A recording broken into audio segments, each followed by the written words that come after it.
नमस्कार, स्वागत है आपका डीबी लाइव ब्रेकिंग में। मैं हूं समीर आत्मज मिश्र और मेरे साथ हैं अमलेंदु उपाध्याय। इंडिया गठबंधन की बैठक के बाद अब राजनीति किस तरफ बदलती दिखाई पड़ रही है, इसके कई उदाहरण दिख रहे हैं। खास तौर पर जिस तरह से पश्चिम बंगाल में चुनाव के बाद जो कुछ हो रहा है और भारतीय जनता पार्टी तृणमूल कांग्रेस के नेताओं को कैसे अपनी तरफ जोड़ने का काम कर रही है, टीएमसी से तोड़कर अपनी तरफ जोड़ने का, उसको लेकर बहुत सारे सवाल उठ रहे हैं। टीएमसी का एक धड़ा अलग हो रहा है और अलग होने को वो एनडीए के साथ बैठने को तैयार हो रहा है, लेकिन क्यों, आखिर ऐसा क्यों? 2 साल पहले तमाम सांसद जो टीएमसी के टिकट पर चुनाव लड़े थे वो आज अचानक अपने जो जनादेश मिला था उसका उल्लंघन करते हुए उधर क्यों जा रहे हैं। उसके अलावा जिस तरह से इंडिया गठबंधन की बैठक में जो चीज़ें तय की गई हैं, जो एक कार्यक्रम तय किया गया है, उसको लेकर भी सरकार में बीजेपी में घबराहट देखी जा रही है। कैसे देखी जा रही है उसका जिक्र भी करेंगे, क्योंकि इस समय सड़कों पर युवा और छात्र लगातार दिखाई पड़ रहे हैं।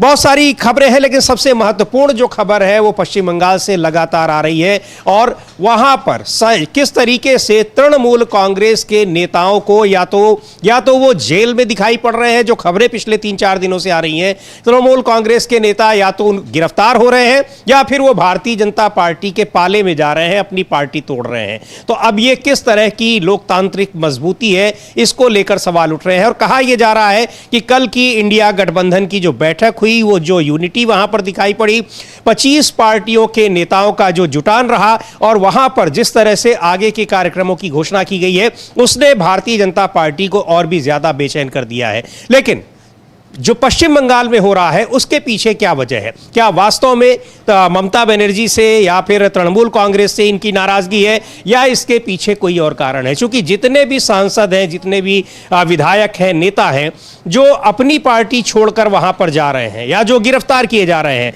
उनमें सब में अगर कोई कॉमन चीज है तो वो ये है कि किसी न किसी के खिलाफ, सबके खिलाफ कोई न कोई मुकदमा, कोई न कोई केस ऐसा चल रहा है जिसमें उनको जेल जाने का डर है, जेल जाने की आशंका है। कई लोग गिरफ्तार भी हो रहे हैं। तो अब ये गिरफ्तारी से बचने के लिए क्या एक ही शरण स्थली है, इसलिए छोड़ रहे हैं पार्टी, या फिर कुछ और अगर ऐसा ही हुआ तो फिर देश की राजनीति किधर जाएगी? पश्चिम बंगाल में तो वही हो रहा है जो महाराष्ट्र में हुआ, दूसरे राज्यों में भी उस तरह से।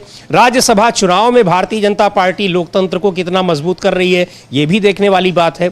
लेकिन महत्वपूर्ण बात यह है कि विपक्ष किस एकजुटता से अब सरकार से लड़ने के लिए तैयार हो रहा है। जो पश्चिम बंगाल में अमलेंदु जी हम लोग देख रहे हैं कि एक कहा जाए कि उदाहरण पेश किया जा रहा है, जो नज़ीर पेश की जा रही है, वो तो मुझे लगता है कि अभी तक शायद इतने बड़े पैमाने पर कभी नहीं हुई हो बीजेपी की सरकार में भी। हाँ बिल्कुल समीर जी, बीजेपी की सरकार में भी इतने बड़े पैमाने पर नहीं हुई और खासतौर से लोकसभा के सदस्यों को लेकर इतने बड़े पैमाने पर कवायद जो नहीं हुई। अब इसके पीछे कई एक कारण समीर जी बताए जा रहे हैं। एक तो जो कारण जो बताए जा रहे हैं वो पहला कारण तो यही है कि जैसा राहुल गांधी ने कहा कि 1 साल में सरकार गिर जाएगी, देश के अंदर ऐसी परिस्थितियां पैदा हो रही हैं, आर्थिक सुनामी आने वाली है, 1 साल के अंदर सरकार गिर जाएगी या फिर इमरजेंसी लगेगी। तो क्या मोदी जी ये समझ रहे हैं कि 1 साल के अंदर सरकार गिर जाएगी तो सरकार गिरने से बचाने का इंतजाम विपक्ष को तोड़कर इस तरीके से करना चाहते हैं? क्योंकि अभी भी भारतीय जनता पार्टी अल्पमत की सरकार चला रही है। एनडीए को बहुमत अवश्य है, लेकिन बीजेपी का बहुमत नहीं है।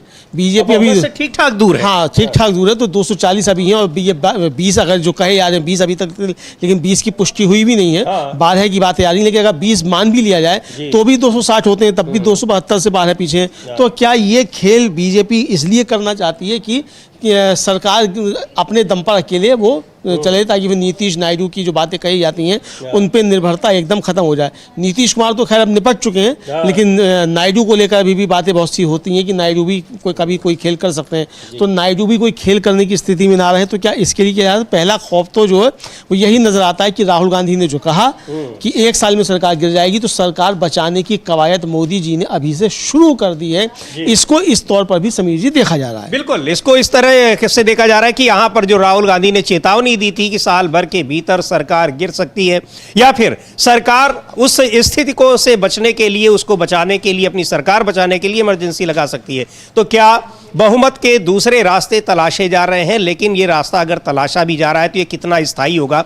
अगर मौजूदा उसके जो सपोर्टर है वो अलग हो ही जाएंगे, खासकर जो बात हो रही है तेलुगु देशम पार्टी की, तो ये टीएमसी से आए हुए सांसद कितना साथ देंगे ये अलग बात है। लेकिन इसके जरिए जो कुछ हो रहा है वो कितना गंभीर है। आज तृणमूल कांग्रेस के नेताओं ने, उसमें जो दो लोकसभा के सदस्य हैं, कल्याण बनर्जी और कीर्ति आजाद ने, उन्होंने प्रेस कॉन्फ्रेंस की और क्या कुछ कहा वो हम लोग सुनते हैं। पहले कीर्ति आजाद को सुनते हैं, फिर कल्याण बनर्जी को, कि किस तरीके से बीजेपी वहां पर क्या कर रही है। और ये एक मैसेज देने की कोशिश हो रही है। हालांकि इस तरह का मैसेज लोगों में कितना कन्वे हो पाता है वो भी देखने वाली बात है कि ये अपनी पार्टी से नाराज चल रहे हैं, जिस पार्टी में पिछले 15 साल से वो विधायक सांसद सब होते आए हैं।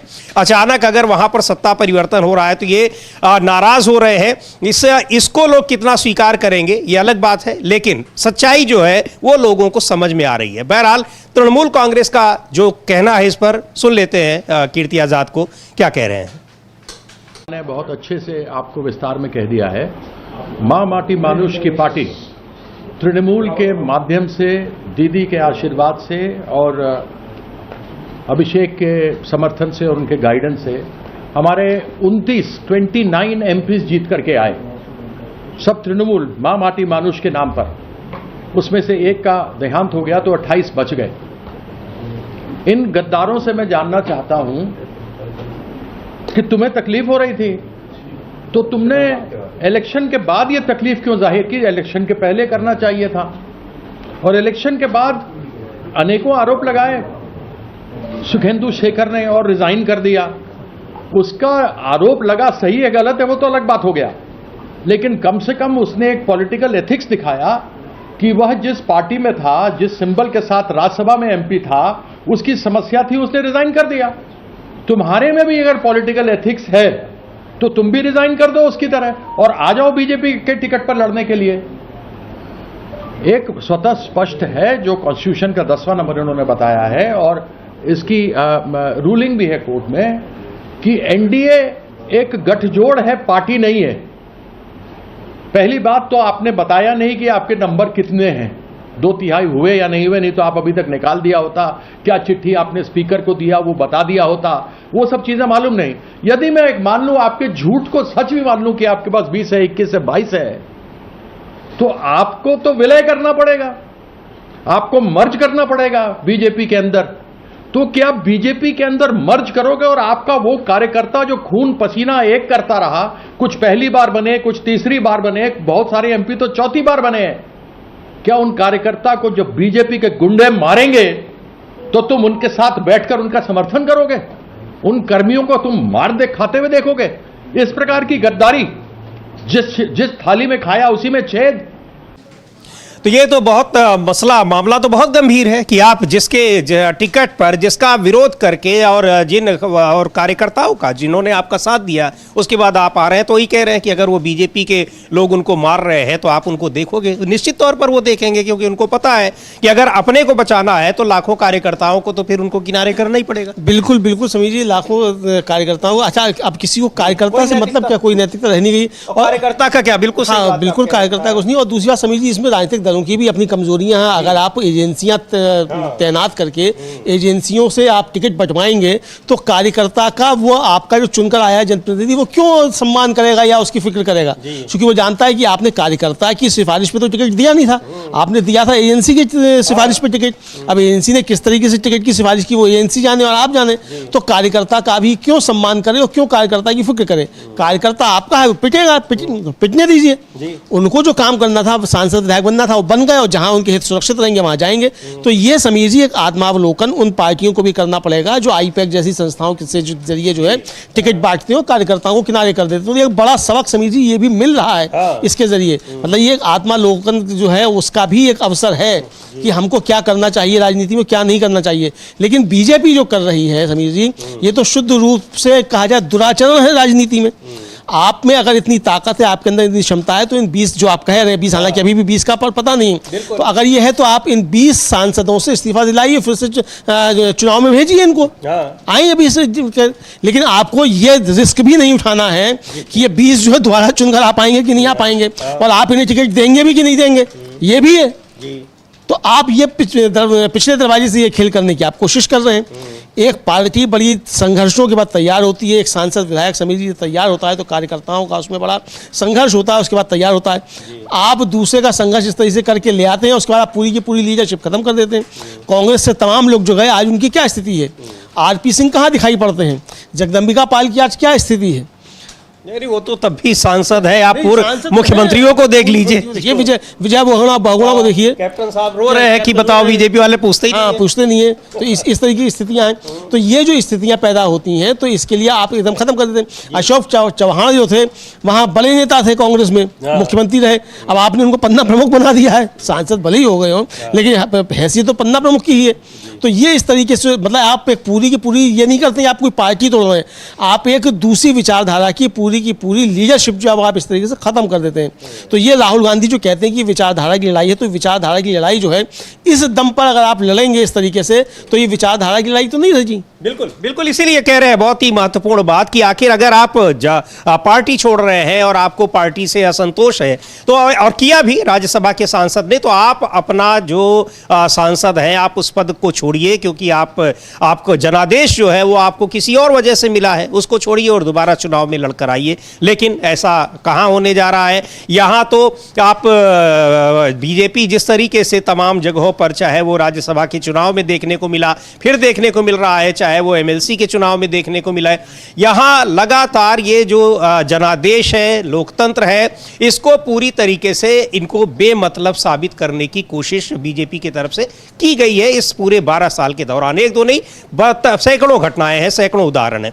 क्या कह रहे हैं उसको लेकर कल्याण बनर्जी, टीएमसी के ही सांसद हैं, वो भी हैं, और सुन लेते हैं उनको भी। ये जो एक तोड़ रहे हैं, टीएमसी को तोड़ रहे हैं सांसद, उनको लेकर और कौन लोग हैं ये जो इस तरह से काम कर रहे हैं, क्योंकि बहुत सारे लोगों के खिलाफ कई केस चल रहे हैं, या उन्होंने इस तरह से जब तक सरकार उनकी पार्टी की रही अपने केसेस को दबा रखा। लेकिन एक बात और भी है अमलेदु जी, ये लगातार ये बातें हो रही हैं, विश्लेषण भी हो रहा है कि राजनीतिक दलों को भी ऐसे लोगों को टिकट देने से बचना चाहिए जो आपराधिक प्रवृत्ति के हैं या उनके खिलाफ आपराधिक मुकदमे चल रहे हैं, क्योंकि वो अपने को बचाने के लिए निश्चित तौर पर वो सरकार की मदद लेंगे, वो भी ऐसी सरकार को जो सीधे तौर पर खुला ऑफर दे रही हो कि आप हमारे साथ हैं तो आपके सारे अपराध माफ हैं, आप दूसरी तरफ हैं तो आप नहीं भी अपराधी हैं तब भी हम ढूंढ के आपको अपराधी बनाएंगे।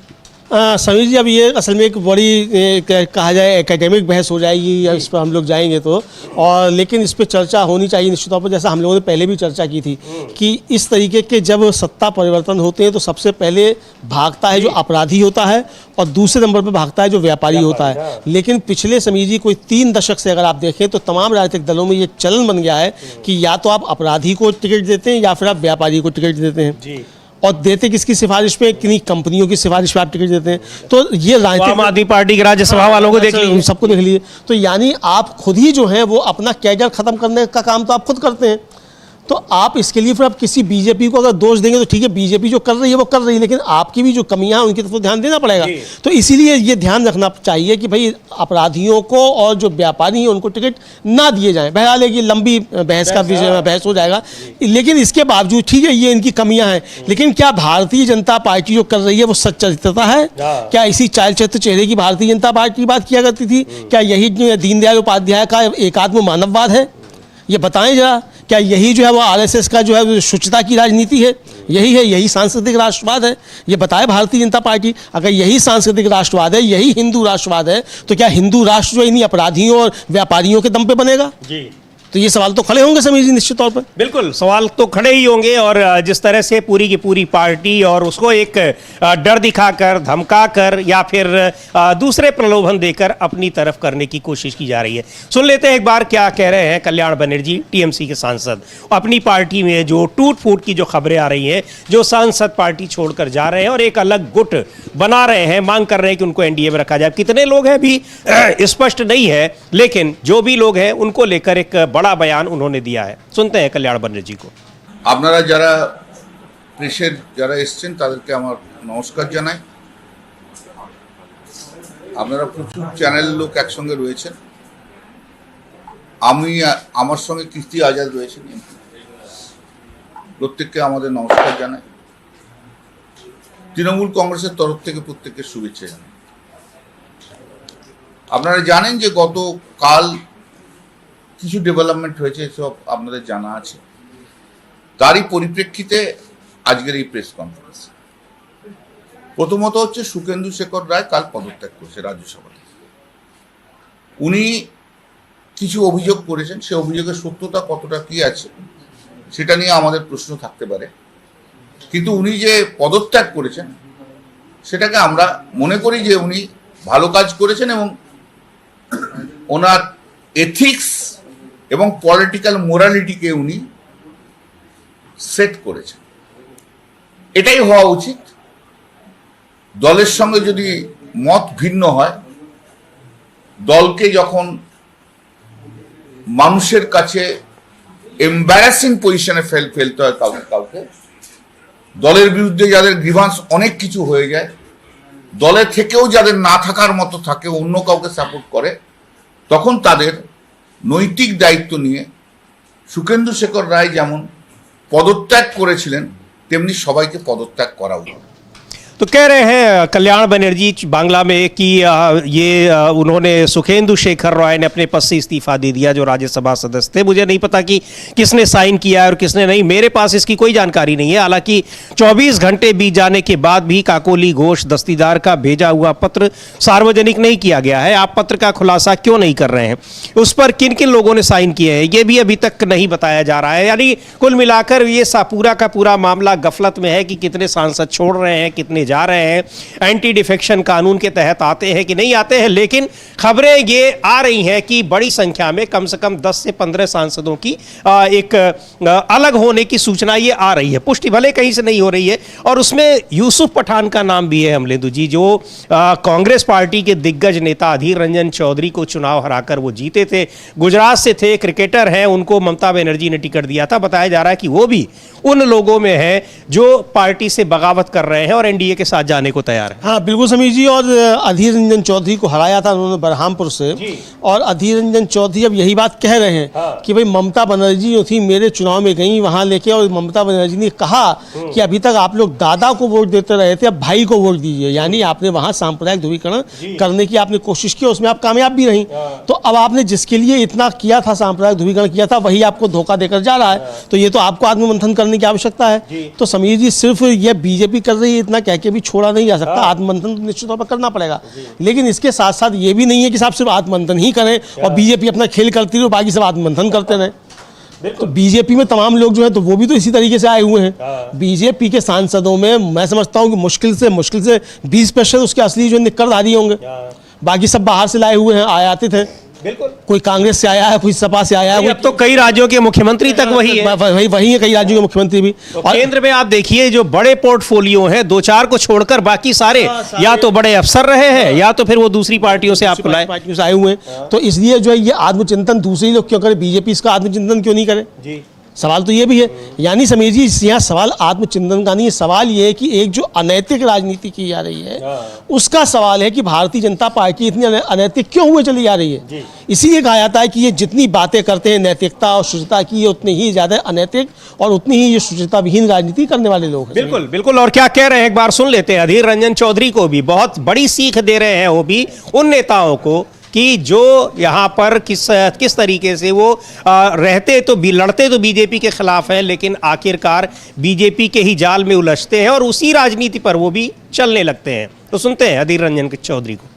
ये नौटंकी करने का बावजूद अगर ये लोग सीधे एनडीए में शामिल हो जाते तो अच्छा लगते, क्योंकि इतने दिनों तक मतलब 4 मई तक बीजेपी पार्टी के खिलाफ जंग लड़ते हुए भी जब हारी इन लोगों ने, तब इन लोगों को एहसास हुई कि अभी बीजेपी के पाले में हमें जाना चाहिए। तो ये इधर उधर घुमा के बात ना करते हुए सीधे तौर पे बीजेपी पार्टी में शामिल होना इनके लिए वाकिफ होगी, क्योंकि ये बाहर रहते हुए एक अलग गुट बनाते हुए ये जो हमारे 10th शेड्यूल जो है एंटी डिफेक्शन, इससे खुद को बचाने के लिए इस तरीके के नोटों की करने की कोई जरूरत नहीं है। और उसके साथ साथ फिर देश की तरक्की की बात कर रहे हैं, तो इससे अच्छा होते अगर सीधे तौर पे बीजेपी पार्टी में शामिल हो जाते। मतलब मैं कहना चाहता हूं अलग नहीं बल्कि मर्जर होना इनके लिए अच्छा लगते। ऐसा क्यों लगता है सर आपको? क्योंकि ये तो खुद ही कह रहे हैं ना कि हम बीजेपी की सरकार को मदद करने के लिए, सरकार की तरक्की के लिए, देश की तरक्की के लिए बीजेपी को मदद करना चाहते हैं। अरे तुम तो दूसरे पार्टी के नुमाइंदे थे, अगर मदद करना ही चाहिए थे तो सीधे क्यों ना बीजेपी पार्टी में शामिल हो जाते हैं। ये तो लाजिमी है कि उनकी पार्टी में शामिल हो जाना चाहिए। अलग अपना पहचान रखने की क्या जरूरत है।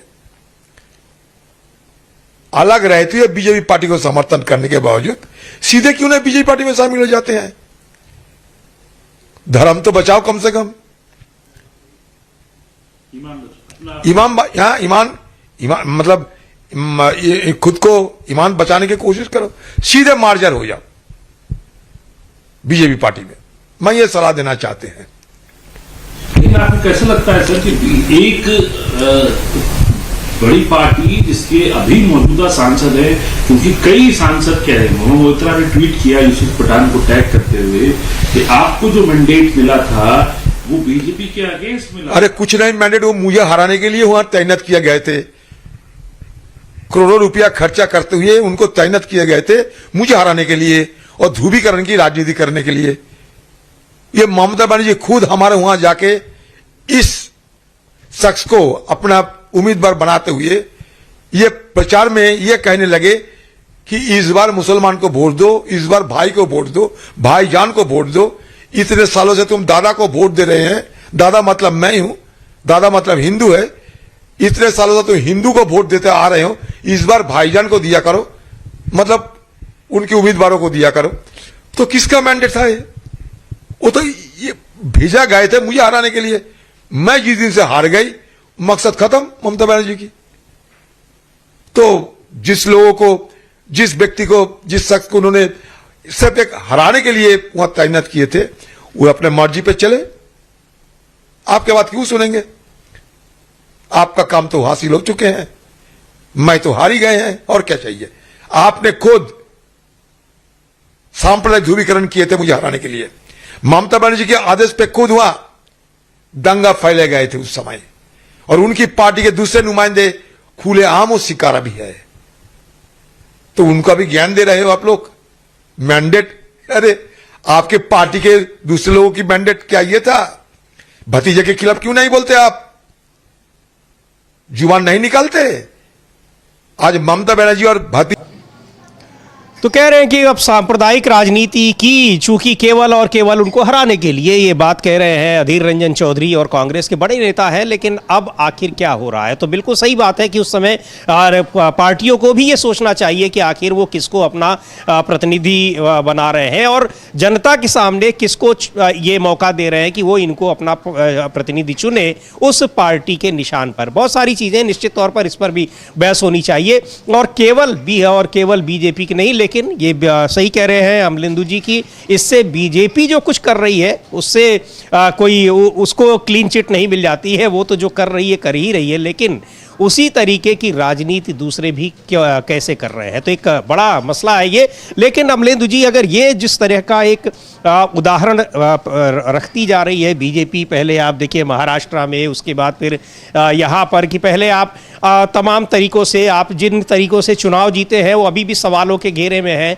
चुनाव जीत रहे हैं, फिर जीतने के बाद हारी हुई पार्टी यानी विपक्षी पार्टी को, विपक्ष को ही आप खत्म करने की पूरी साजिश रच रहे हैं, कोशिश कर रहे हैं। तो ये आखिर किस तरह का लोकतंत्र बना रहे हैं? हालांकि अब विपक्ष तो यही कहता है कि वो तो लोकतंत्र खत्म करने पर तुले हुए। हाँ, लोकतंत्र खत्म करने पर तुले हैं, ये साफ तौर पर समझा जा सकता है समीर जी, और ये दिख भी रहा है।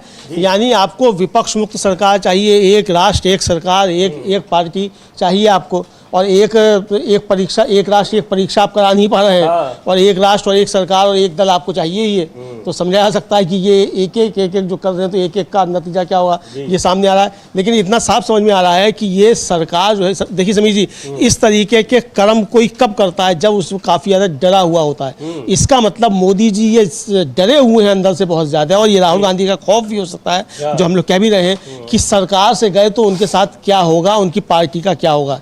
इसका मतलब ये खौफ जो है वो भारतीय जनता पार्टी पर हावी होता चला जा रहा है, और इस खौफ में ही इस तरीके की हरकतें लगातार की जा रही हैं, अनैतिक काम जो है वो लगातार किए जा रहे हैं। हालांकि राजनीति में तो अब ये भी कहा जाता है कि नैतिक अनैतिक कुछ नहीं होता है, समय के अनुसार सब कुछ किया जाए, लेकिन इतना भी खराब नहीं होता है कि आप जो है जिंदा मक्खी निकल जाए, उसको कहें कि भाई ये तो राजनीति है और सांस्कृतिक राष्ट्रवाद है।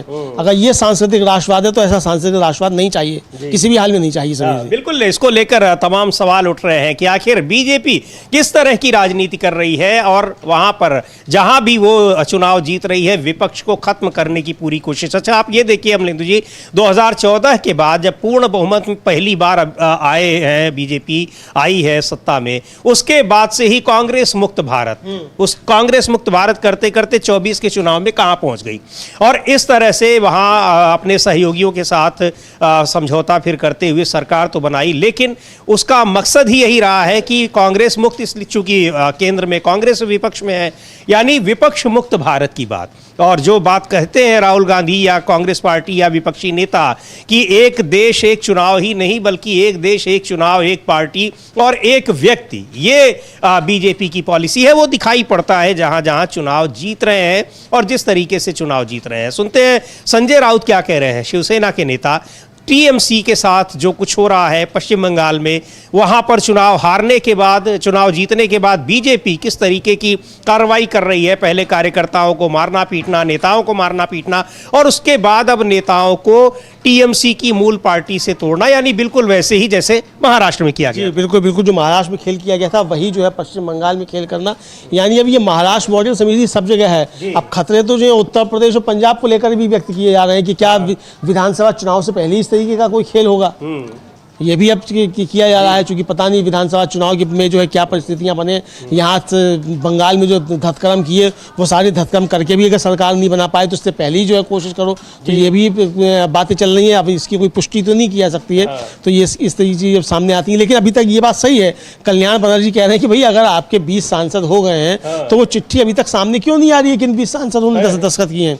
अगर 20 ने दस्तखत कर दी तो 20 सांसदों के नाम बताओ। तो ये समीर जी एक माहौल बनाने की कोशिश होती है ताकि हर कोई ये समझे कि मेरा ही दस्तखत रह गया, चलो मैं भी जाके कर लूं, भले ही दस्तखत अकेले काकोरी दस्तीदार के ही हो, है ना।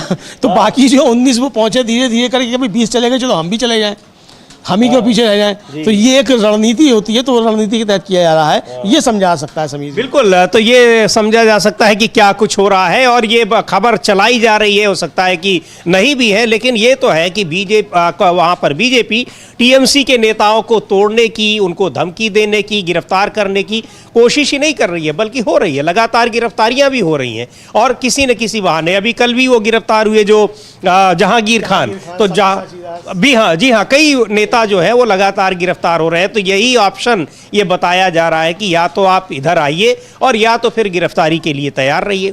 और वहाँ इस तरह का कोई पहला उदाहरण नहीं है। कितने लोग हैं जो भ्रष्ट रहे, बीजेपी की निगाह में महाभ्रष्ट रहे, और भी बड़ी बड़ी उपमाएं उनको दी गई, लेकिन अब वो मुख्यमंत्री बने हैं, डिप्टी सीएम बने हैं, अपनी पार्टी के नेताओं को, अपनी पार्टी के कार्यकर्ताओं को वहाँ दरकिनार करते हुए बीजेपी ने उनको बनाया है। ताज़ा तरीन उदाहरण है बिहार का, सम्राट चौधरी का, और वहाँ पर तो स्वास्थ्य मंत्री भी ऐसे बनाए गए हैं कि आज उनकी एक तस्वीर बड़ी वायरल हो रही है। अमलेंदु जी कह रहे हैं कि उनको पहले तो उनको स्वास्थ्य बहुत ज़रूरत है, पहले उनका स्वास्थ्य ठीक किया जाए, स्वास्थ्य मंत्री का। तो अब ये भी बातें आ रही हैं। अच्छा, बंगाल में ही मतलब पहले कांग्रेस में थे, कांग्रेस से टीएमसी में आए, टीएमसी से बीजेपी में आ गए, वो भी ताज़ा तरीन। हाँ, 6 साल के अंदर मुख्यमंत्री बन गए बीजेपी में आकर, और 40 साल से जो बीजेपी में काम कर रहे हैं वो किनारे में पड़े हुए, उनको आपने सबको ढक्कन कर दिया एक तरीके से। राजनीति में शब्द कहा जाता है कि ढक्कन हो गए। छात्र राजनीति हम लोग खूब नारे लगाया करते थे, ढक्कन हो गए, तो ढक्कन आपने कर दिया उनको। तो ये समझिए जी, जिस तरीके से बीजेपी की जो चाल चरित्र चेहरा जो है वो देश के सामने धीरे धीरे आ रहा है। और मुझे लगता है कि इसके लिए मोदी जी बहुत बधाई के पात्र हैं कि अब तक जो बीजेपी ने एक आवरण ओढ़ रखा था कि साहब बड़ी शुचिता की राजनीति वाले लोग हैं, वो सारा अपना मोदी जी ने उखड़ निकाल के बाहर कर दिया। और अकेले मोदी जी नहीं, पूरी की पूरी बीजेपी ऐसी है, ये अब साफ समझ में आ रहा है जी। बिल्कुल, तो ये कि यहाँ पर कितनी जो कहते थे कि चाल चरित्र और चेहरा, तो कितना उस पर अमल कर रहे हैं और पहले कितना करते थे। ये भी कहा जाता है कि पहले वो परिस्थितियां नहीं थी। बहुमत की सरकार जब आई तो फिर ये सारी चीजें दिखाई पड़ने लगी कि बीजेपी और बीजेपी को जो सपोर्ट करने वाले संगठन हैं उनके अंदर की जो इच्छाएं हैं वो क्या रही होंगी और किस तरीके से उनको वो दिखाई पड़ रही हैं, कैसे काम कर रहे हैं। बहरहाल जो कुछ भी हो रहा है तृणमूल कांग्रेस के साथ पश्चिम बंगाल में, वो बहुत ही भयावह है और वो एक बहुत ही गलत उदाहरण पेश कर रहा है कि कैसे यहाँ सारी की सारी जो संवैधानिक व्यवस्था है, लोकतांत्रिक व्यवस्था है, संवैधानिक तंत्र है, उसको कैसे खत्म करने की कोशिश की जा रही है। आपको जनादेश किसी और के लिए मिला हुआ है और आप उसको उस जनादेश का अपमान करते हुए आप दूसरी पार्टी में जाकर शामिल हो जा रहे हैं। अब तो खैर जो कहा जा रहा है कि जनादेश का सिस्टम ही खत्म कर दिया गया है, अब तो जनादेश भी उसे ही मिलेगा जिसको चुनाव आयोग चाहेगा। हाँ, जनादेश को ज्ञानादेश में परिवर्तित किया जा चुका है, तो जो ज्ञानादेश होगा वही होगा। अब ये चल रही है बातें, तो अब मतलब सरकार जो है अपनी जनता अब खुद चुनेगी। अब जनता सरकार नहीं चुनेगी बल्कि सरकार जो है वो जनता चुनेगी अपने हिसाब से। तो ये सामने आ रहा है, तो इसको लेकर समीर जी अब सारी बातें सब चल रही हैं और ये सामने आएगा। हम लोग सुन सकते हैं कि संजय राउत क्या कहना चाहते हैं इस मसले को लेकर। संजय राउत को भी और कुणाल घोष जो है टीएमसी के नेता, उनको भी सुनते हैं वो क्या कह रहे हैं। लेकिन इसको लेकर बहुत एक तीखी प्रतिक्रिया ही नहीं हो रही है बल्कि चिंता जताई जा रही है कि आखिर इस तरह की राजनीति के जरिए बीजेपी क्या हासिल करना चाहती है। अब जो आपने शुरू में कहा कि बहुमत हासिल करना चाहती है, बहुमत हासिल करके वो तमाम जो रुके हुए उसके विधेयक हैं उनको पास कराना चाहती है, लेकिन अमलेंदु जी ये सब करने के बाद भी उसके पास उतने सांसद तो नहीं आ पाएंगे कि वैसे विधेयक जो पारित करा पाए जिसमें तो 2/3 मेजॉरिटी की जरूरत हो। हाँ, बिल्कुल बिल्कुल जिसमें 2/3 मेजॉरिटी की जरूरत हो वो नहीं हो पाएगा। लेकिन समीर जी इसके पीछे खेल ये भी बताया जा रहा है कि परिसीमन जो है, जो अभी तक उसका नहीं हो पाया डिलिमिटेशन का, वो नहीं ला पाई। और खेल पूरा ये है कि वो परिसीमन का बिल पास करा लिया जाए। अब इसके लिए अब ये तैयारी की जा रही है कि 20 जो बताए जा रहे हैं, अभी तक इनकी कोई गारंटी नहीं है 20 की, कि 20 ये आ जाएं और 20 आने के बाद फिर जो अभी जो नाराजगी डीएमके की हुई है कांग्रेस के साथ, तो डीएमके को साथ में ले लिया जाए। और अब जो नया डिलिमिटेशन बिल आया तो उसमें एक चालाकी ये चली जाए कि अब उसमें ये क्लॉज कर दिया जाए कि 1971 की जनगणना के आधार पर ही डिलिमिटेशन होगा, मगर सीटें 850 हो जाएंगी। उसका एक फायदा क्या होगा कि दक्षिण में डीएमके को और जो साथ में देंगे उनको बताने को ये हो जाएगा कि भाई हमने इसलिए समर्थन किया कि परसेंटेज तुम्हारा उतना ही हो रहा है। लेकिन इधर फायदा बीजेपी को ये हो जाएगा कि उत्तर भारत में परसेंटेज तो वही रहेगा, सीटें बढ़ जाएंगी।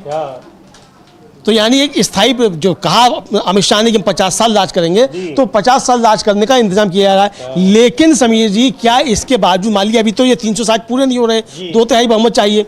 20 अगर ये भी आ जाए, डीएमके भी आ जाए, तब भी वो बहुमत पूरा नहीं होता 2/3 का।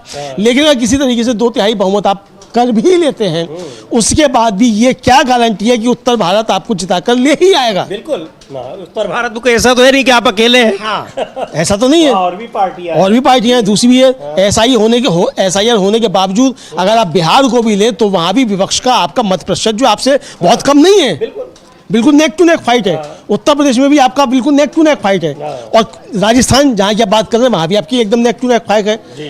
राजस्थान में आप मात खा चुके लोकसभा चुनाव में, छत्तीसगढ़ में भी आपकी बिल्कुल नेक टू नेक फाइट है।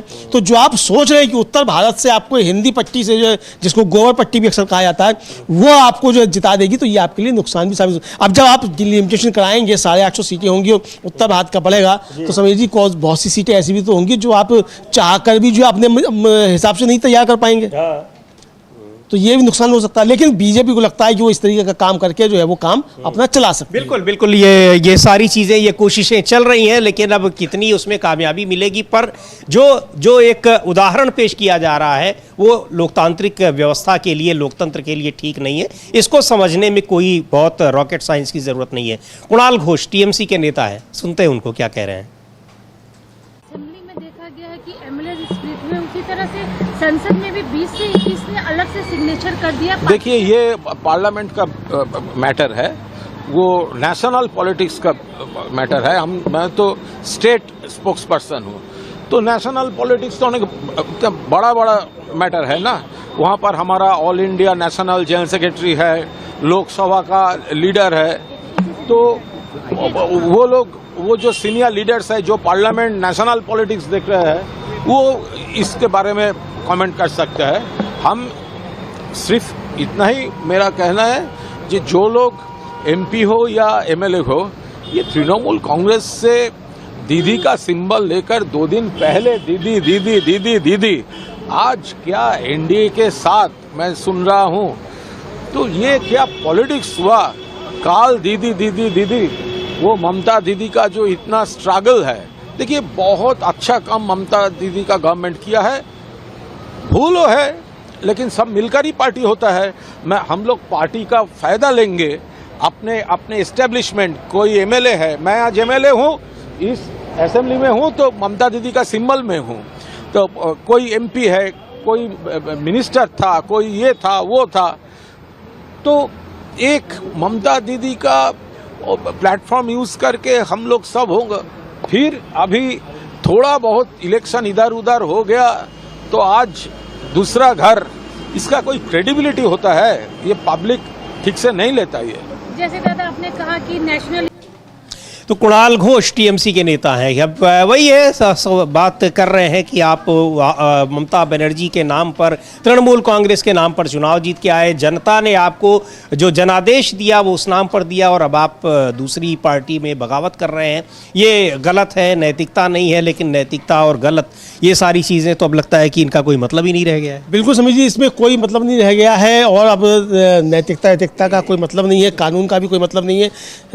राज्यसभा के सदस्य जो गए साथ छोड़कर आम आदमी पार्टी के, और उस पर भी हमने देखा किस तरीके से कानून ताक पर कर दिया गया। और इसको लेकर कपिल सिब्बल ने जो अपनी प्रेस कॉन्फ्रेंस की थी, वो हम लोगों ने सुनवाई भी थी, और उन्होंने बताया था कि किस तरीके से होगा। उनका कि पहले जो है ये विलय करेंगे, उसको स्पीकर अनुमति दे देंगे, स्पीकर अनुमति देंगे, उसके खिलाफ मुकदमा जाएगा सुप्रीम कोर्ट कहेगा हाई कोर्ट चले जाओ, हाई कोर्ट कहेगा अभी हमारे पास बहुत जरूरी काम है, इसको बाद में सुनेंगे, बाद में उसको सुनेगा, उसके बाद जो है तारीख लग जाएगी, तारीख लगने के बाद कहेगा छुट्टियां पड़ गई हैं, छुट्टियों के बाद फिर आएगा, और फिर उसके बाद जो है उस पर अपना वो फैसला दे देगा।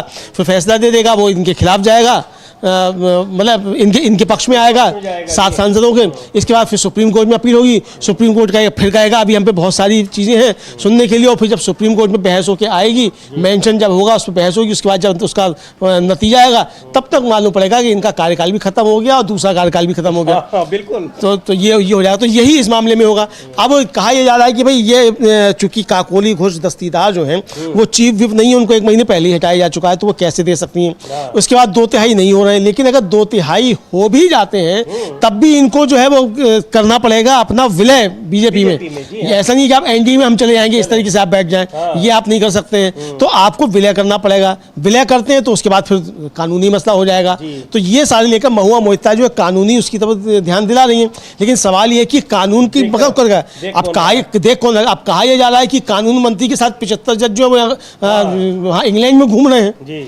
तो समीर जी, ये तो इन्हीं अच्छे दिनों में हो रहा है कि 75 जज एक साथ जो है कानून मंत्री के साथ विदेश यात्रा पर जाएं।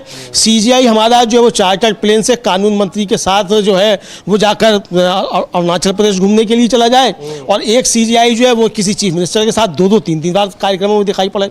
तो ये तो जिस तरीके से भांग घुली हुई दिखाई पड़ रही है न्यायपालिका में, इस पर क्या कहा जाए। तो आप न्यायपालिका से भी क्या उम्मीद कर सकते हैं। बहरहाल उम्मीद न्यायपालिका के जजों से नहीं, इस संविधान से न्यायपालिका से रहती है। भले ही जज साहब जो कितने भी खराब निकल जाए, उनको कोई भी आएगा, तो इसलिए जरूरी नहीं है कि हमेशा यही सब जज साहब रहेंगे। कुछ रील वाले भी आ सकते हैं, बीच में आते रहते हैं। और शायद उज्जवल भुइयां, जो जस्टिस उज्जवल भुइयां हैं या जस्टिस अभय सोका, उन्होंने थोड़े दिनों पहले कहा था कि अब रील वाले जज जो हैं उनकी आवश्यकता है, तो आवश्यकता देखते हैं कौन से जज साहब पूरी करते हैं। पहले महुआ मोहित्रा ने क्या लिखा। बिल्कुल, महुआ मोहित्रा का ट्वीट देखते हैं। उन्होंने लिखा है कि अगर गद्दारों को, यानी जो यहाँ अलग हो रहे हैं पार्टी से, 19 सांसद यानी 2/3 मिल भी जाते हैं जो उन्हें नहीं मिले हैं, तो भी एकमात्र विकल्प यही है कि वे अपनी राजनीतिक पार्टी के 2/3 सदस्यों के साथ बीजेपी में विलय कर लें, क्योंकि पार्टी के 2/3 होने साथ और भूपेंद्र यादव और लोकसभा स्पीकर कोई अलग राजनीतिक पार्टी या गुट नहीं बना सकते।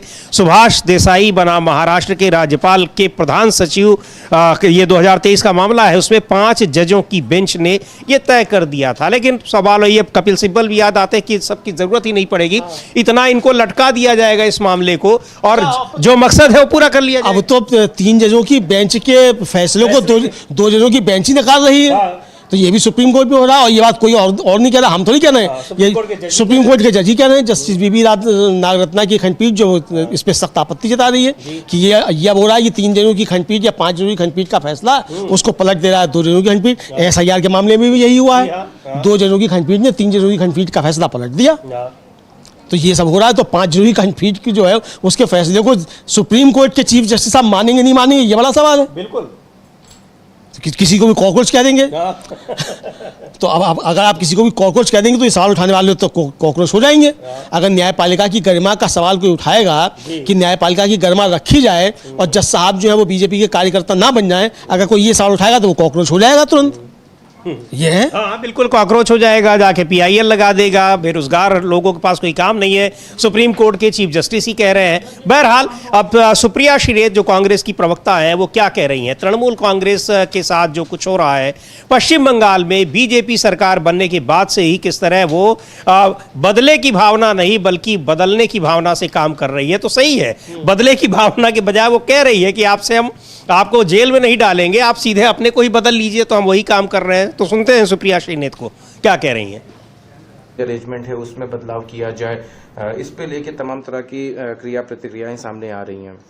टूट पड़ने लगी या फूट डाली जा रही है। सवाल इस बात का है कि जो सत्तारूढ़ दल भारतीय जनता पार्टी है उसको सत्ता का कितना लालच है, उसको कितनी सत्ता चाहिए, उसको कितना पावर चाहिए, उसकी सत्ता की लोलुपता, उसकी जो सत्ता की लालच है वो खत्म ही नहीं होता है। अरे भाई आप एक चुनाव जीत गए, TMC को रहने दीजिए, जब तक एक पार्टी को तोड़ेंगे नहीं। अब यही TMC वाले जो हैं वो उनकी आंखों के तारे बन जाएंगे। कल तक यही TMC वाले घोटालेबाज थे, धोखेबाज थे, कट मनी लेते थे ये वो, तो अब बीजेपी के वॉशिंग मशीन में आकर गोता लगाएंगे, गंगा जल से छिड़के जाएंगे और बीजेपी ज्वाइन करके वाह वाह हो जाएगी। लेकिन मेरा अपना मानना है कि चुने हुए सांसद या चुना हुआ कोई भी प्रतिनिधि आप जनता के मैंडेट पर चुनकर आए थे और जनता ने आपको भाजपा के खिलाफ मैंडेट दिया था। आप उस मैंडेट के तो सम्मान कीजिए। अगर आपको भारतीय जनता पार्टी ज्वाइन करनी है, उनका घटक दल बनना है या उनका समर्थन करना है तो आप चुनाव जाइए, लड़िए, फिर से रिजाइन करिए अपनी सीट से। आपका मैंडेट भारतीय जनता पार्टी के खिलाफ था। अब वो ED के डर से, CBI के डर से, प्रलोभन से, सत्ता के लोलुपता में या संस्थानों के भय से वो क्यों जा रहे हैं मुझे नहीं पता। लेकिन ऐसा क्यों है कि बीजेपी हर जगह विपक्ष की पार्टियों को निगलना चाहती है। पहले तो वो ऐसा अजगर है जो अपने घटक दलों को निगलता है, चाहे वो शिवसेना हो, शिरोमणि अकाली दल हो, जदयू हो, और फिर उसको विपक्ष मुक्त भारत चाहिए। लेकिन 60, 65, 68% वोट आपके खिलाफ विपक्ष की तरफ पड़ा है और वो वोट शांत नहीं बैठेगा।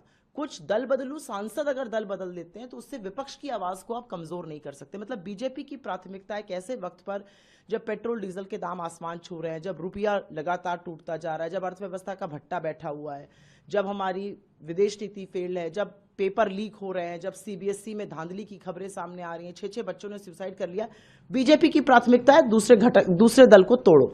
मतलब ये सत्ता की जो लोलुपता है ये समझना थोड़ा मुश्किल है। तो ये जो तृणमूल कांग्रेस के साथ पश्चिम बंगाल में हो रहा है और सरकार बनाने के बाद बीजेपी कैसे वहां बदलाव कर रही है, जो प्रधानमंत्री ने कहा था कि बदला नहीं लेंगे वहां बदलाव करेंगे, तो वो बदलाव का नतीजा दिखाई पड़ रहा है और शायद प्रधानमंत्री की जो अपेक्षा है उस पर एकदम खरे उतर रहे हैं शुभेंदु अधिकारी। हाँ बिल्कुल, प्रधानमंत्री की अपेक्षा पे एकदम खड़े उतर रहे हैं। 24 कैरेट सोना जो है वो साबित हो रहे हैं बीजेपी के लिए, प्रधानमंत्री के लिए। इसीलिए प्रधानमंत्री कह रहे हैं कि भाई सोना मत खरीदो, क्योंकि सोना हमको खरीदना है ये 24 कैरेट का, इस तरीके का। तो ये सारा सोना कैसे खरीद पाएंगे। लेकिन समीर जी, ये इस सब के पीछे जो असली जो बात है वो यही है कि खौफ जो है वो सरकार के ऊपर, खासतौर से मोदी जी के ऊपर, राहुल गांधी का वो हावी होता चला जा रहा है। ये चीज़ एक तरीके से समझ में आ रही है। कल वो एक चित्र जो है काफ़ी ज़्यादा वायरल हुआ कि किस तरीके से ममता बनर्जी सोनिया गांधी से गले मिल रही हैं। वो चित्र भी हम लोग देखते हैं कि वो किस तरीके से है, वो काफ़ी ज़्यादा, बहुत ज़्यादा जो था वो वायरल हुआ। तो वो खौफ इधर राहुल गांधी का ये खौफ कि उन्होंने कह दिया कि 1 साल में सरकार गिर जाएगी। इसके बाद इंडिया गठबंधन की बैठक हो जाती है और 23 दलों की बजाय 25 दल उसमें आ जाते हैं। इस तरह की खबरें भी आई। और अभी कहा जा रहा है कि अभी और बड़े दल भी शामिल हो सकते हैं। अभी एनडीए में हुआ करते थे वो शामिल हो सकते हैं।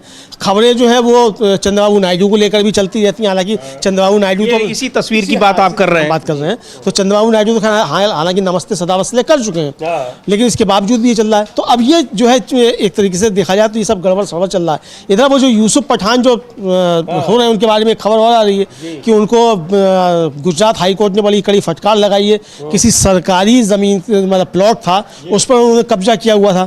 तो कहा जा रहा है कि यही सरकारी जमीन पे कब्जा जो है ये उनको नमस्ते सदा वसले करने के लिए मजबूर कर रहा है। तब यूसुफ पठान नमस्ते सदा वसले करते हुए नजर आएंगे और अपना प्लॉट बचाएंगे। तो समझिए जो लोग एक एक प्लॉट बचाएंगे या सिर्फ जेल जाने से बचेंगे, ये हाँ दोनों चीजें हैं। मतलब प्लॉट भी बच जाएगा और जेल जाने से भी बच जाएंगे।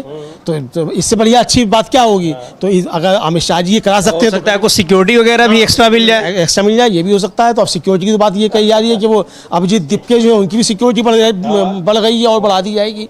लालू प्रसाद यादव की सिक्योरिटी वापस ली जा रही है। अभिजीत दीपके के घर जो है 10 सिपाही लगाए जा रहे हैं। तो आप समझ सकते हैं सिक्योरिटी का तो खेल क्या है, तो किसके लिए क्या होती है देखा जाता है। लेकिन ये खौफ जो है वो साफ समझ में आ रहा है कि राहुल गांधी का खौफ बढ़ रहा है। मनोज कुमार झा जो है समीर जी आरजेडी के सांसद है, वो इंडिया गठबंधन की बैठक को लेकर कुछ कहते हैं, वो भी हम लोग सुन लेते हैं। और इंडिया गठबंधन की जो बैठक हुई है कल, और उसमें 23 के बजाय 25 पार्टियों का आना, अभी और भी कई पार्टियों का, कई बड़ी पार्टियों का के शामिल होने की जो बात कही जा रही है, वो पार्टियां जो पहले एनडीए का हिस्सा हुआ करती थी।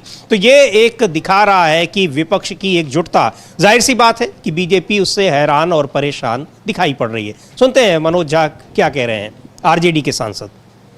बहुत खुले मन से बातचीत हुई जहां तक मुझे सूचना, और एश्योरेंस भी रहा कांग्रेस की तरफ से भी, और 5 बिंदु पर साझा रणनीति की बात हुई है। और ये 5 बिंदु जनता के मन को उद्विग्न करने वाले बिंदु हैं। देखिए आने वाले दिनों में क्या होता है। तो ये इंडिया गठबंधन की बैठक और यहाँ जो कुछ हो रहा है वो तो खास तौर पर पश्चिम बंगाल में और तृणमूल कांग्रेस के सांसदों विधायकों को अपने पाले में करने की कोशिश, पार्टी तोड़ने की कोशिश, ये सारी चीज़ें जो हो रही हैं ये अलग अलग राज्यों में हो रही हैं और अभी कई और राज्यों में ये की जानी है। ये बिल्कुल बीजेपी की राजनीति दिखाई पड़ रही है। लेकिन यहाँ जो ज़रूरी समस्याएं हैं, जो आम जनता से जुड़ी समस्याएं हैं, उनको लेकर, चाहे वो छात्रों की समस्याएं हो, चाहे आम जनता की समस्याएं हो, गैस के दाम फिर से बढ़ गए हैं और लगातार बढ़ते ही चले जा रहे हैं। अब एक दिन होता है तो पेट्रोल डीजल बढ़ता है, फिर सीएनजी बढ़ता है, फिर गैस बढ़ता है, फिर वो रिवर्स होता है। तो ऐसे बार बार से अब तक 4 बार 5 बार दाम बढ़ाए जा चुके हैं और कहा जा रहा है कि ये अभी और ज़्यादा बढ़ने हैं। एक टारगेट फिक्स कर रखा है सरकार ने और वहाँ तक ले जाकर इसको बढ़ाना ही बढ़ाना है, भले ही क्रूड ऑयल की कीमतें कम हो गई हों। बहरहाल इन सब मुद्दों को लेकर जनता सड़कों पर है। सरकार भले ही कोशिश कर रही है कि इनसे लोगों का ध्यान इधर से उधर हो जाए। कांग्रेस पार्टी के राष्ट्रीय अध्यक्ष मल्लिकार्जुन खड़गे ने एक ट्वीट किया है और क्या कुछ लिखा है, जो केंद्र सरकार, मोदी सरकार के 12 सालों में किस तरह से महंगाई की मार लोगों पर पड़ी है, उसको लेकर देखते हैं ट्वीट में क्या है। लिख रहे हैं कि मोदी सरकार के 12 सालों में गरीबी घटाने की कैंपेन की रियलिटी। पहले गरीब से मनरेगा के तहत काम का अधिकार छीना, अब रोटी का निवाला भी छीन रही है। 2016 में मोदी जी ने दावा किया था कि उज्ज्वला योजना के तहत महिलाओं को लकड़ी के चूल्हे के धुएं से मुक्ति मिलेगी।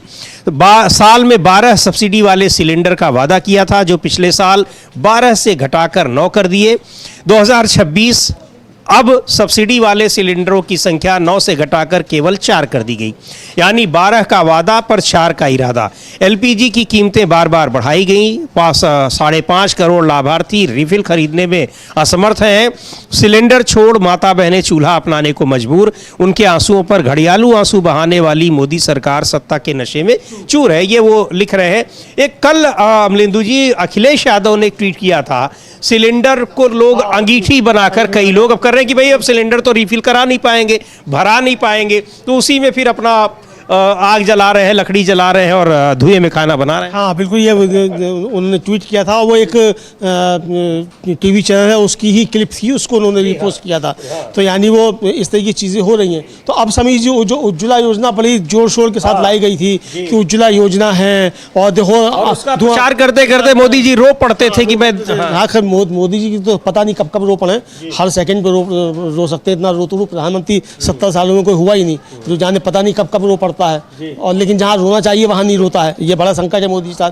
लेकिन अब वो जो उज्ज्वला सिलेंडर है समीर जी, अब वो 9 से घटाकर 4 कर दिए, साल में अब 4 ही मिलेंगे।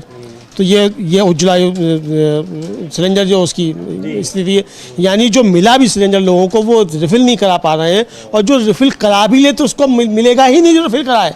4 हो गए, और इसी तरीके से बढ़ा दिया गया 43 रुपया एक साथ सिलेंडर पर। कहा तो ये जा रहा है गैस एजेंसियाँ जो है डिलीवरी सुस्त कर रही हैं, चूंकि उन्हें मालूम है कि भी दाम और बढ़ रहे हैं। तो इस तरीके से अब जिस तरीके से इजराइल और ईरान के बीच फिर से युद्ध शुरू हो गया है, तो इसका असर अब क्या पड़ेगा इसको देखना होगा। तो इसका मतलब और आप बढ़ाएंगे, अब तो आपके पास बहाना भी होगा, चुनाव भी नहीं अभी कोई जो आप रोक लें। जब चुनाव था तब जब बढ़ने थे दाम तब बढ़े नहीं, अब जब कम हो गए तब भी आप कम नहीं कर रहे हैं। और अब तो चूंकि वो ये नया युद्ध शुरू हो गया, तो आप इसके लिए भी कहेंगे। रणदीप सिंह सुरजेवाला जो कांग्रेस के सांसद हैं और महासचिव हैं कांग्रेस के, उन्होंने एक बहुत लंबी चौड़ी बात जो है ये सरकार की नीतियां हैं इनको लेकर कही है, किस तरीके से गरीबी और इस मसले जो है इसको लेकर उनको भी हम लोग सुन सकते हैं। बिल्कुल उनको सुनते हैं क्या कह रहे हैं। लेकिन ये सारे ऐसे जो मामले हैं इनको लेकर जनता नाराज है, सड़कों पर है, और शिक्षा में व्यवस्था में किस तरह से धांधली हो रही है उसको लेकर सड़कों पर है। लेकिन सरकार उन सारी चीजों से बिल्कुल बेफिक्र दिखाई पड़ रही है। रणदीप सुरजेवाला को सुनते हैं, उसके बाद ये भी देखेंगे कि कैसे जो यूथ कांग्रेस और जो एनएसयूआई का प्रदर्शन लगातार चल रहा है वो अभी भी जारी है। पहले सुनते हैं रणदीप सुरजेवाला को। नमस्कार साथियों, हर रोज सुबह मोदी सरकार महंगाई का एक नया संदेश और एक नया हथियार और वार लेकर आती है। आज सुबह जब हमारी उज्ज्वला माताएं और बहनें उठी तो पता चला कि मोदी सरकार ने उज्ज्वला के गैस सिलेंडर की संख्या 9 से घटाकर 4 पर साल कर दी। हिंदुस्तान में 10 करोड़ 33 लाख उज्ज्वला बहनें हैं।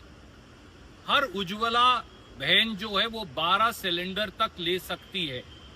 पहले मोदी जी ने 12 सिलेंडर काटकर सालाना 9 सिलेंडर किए, और आज सुबह 9 सिलेंडर सालाना से काटकर केवल 4 सिलेंडर तक उज्ज्वला बहनों को सीमित कर दिया। हर सिलेंडर पर 300 रुपया सब्सिडी मिलेगी। अगर आप उज्ज्वला बहनों के एक साल में 8 सिलेंडर काट देंगे तो हिंदुस्तान की उज्ज्वला बहनों की 24,792 करोड़ सब्सिडी काट दी, यानी अब उन्हें 24,792 करोड़ अपनी जेब से अतिरिक्त देना पड़ेगा। और कर्नाटक में 37,50,000 उज्ज्वला बहनें हैं। यहाँ पर ये जो सब्सिडी की कटौती है वो 900 करोड़ रुपए सालाना बनती है, यानी उज्ज्वला बहनों को 900 करोड़ और ज्यादा देना पड़ेगा। क्या ये मोदी सरकार की वो नीति है उन उज्ज्वला बहनों के लिए जिनके पोस्टर लगा लगा कर हर पेट्रोल पंप पर मोदी जी हर रोज पब्लिसिटी करते हैं? और यही नहीं, याद करिए जब हिंदुस्तान में कांग्रेस की सरकार थी 2014 तक, तो गैस सिलेंडर का भाव था 400 रुपया। आज वही गैस सिलेंडर 980 रुपया 1000 रुपया पार कर चुका है। हो क्या रहा है? 7 मार्च 2026 को मोदी सरकार ने 60 रुपया घरेलू गैस, तो 400 का सिलेंडर अब 1000 रुपया पार करने वाला है, पार कर चुका है। और अभी कहा जा रहा है कि वो 1500 तक जा सकता है। पता नहीं अब कब जाकर ये रुकेगा। 1200 तो पहले भी ले आ चुके हैं जी। हाँ, वो 1200 तो पहले भी ले आ चुके हैं। उसके बाद कहा गया कि माताओं बहनों को बड़ी परेशानी होती तो दाम कम कर रहे हैं। तो अब ये माताओं बहनों को परेशानी नहीं होगी, दाम बढ़ा रहे हो हैं? और फिर उसके बाद जब 1200-1400 तक ले जाएंगे तो 60-70 रुपए घटा देंगे और फिर उसका प्रचार होगा, थैंक यू मोदी जी। 1500 का करेंगे और उसके बाद उसे 1450 कर देंगे, और फिर थैंक यू मोदी जी का जो बड़े बड़े पोस्टर लग जाएंगे हर पेट्रोल पंप पे जाके। पेट्रोल 5,000 रुपये कर देंगे और उसके बाद 4,500 कर देंगे, वो कहेंगे थैंक यू मोदी जी। तो ये अच्छा जो है वो सीख लिया है मोदी जी ने।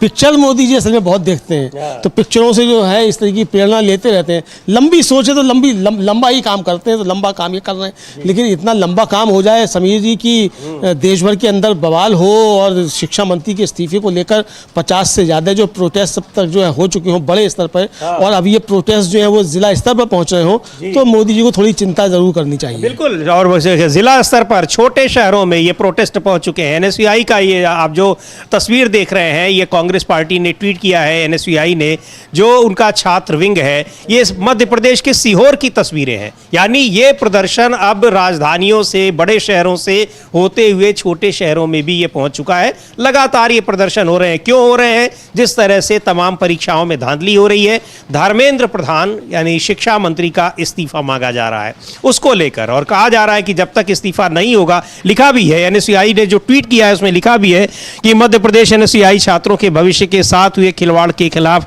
संघर्षरत है। और ये जो तस्वीरें हैं सीहोर जिले के भेरुंदा में नीट पेपर लीक के विरोध में ये मशाल जुलूस निकाला गया है।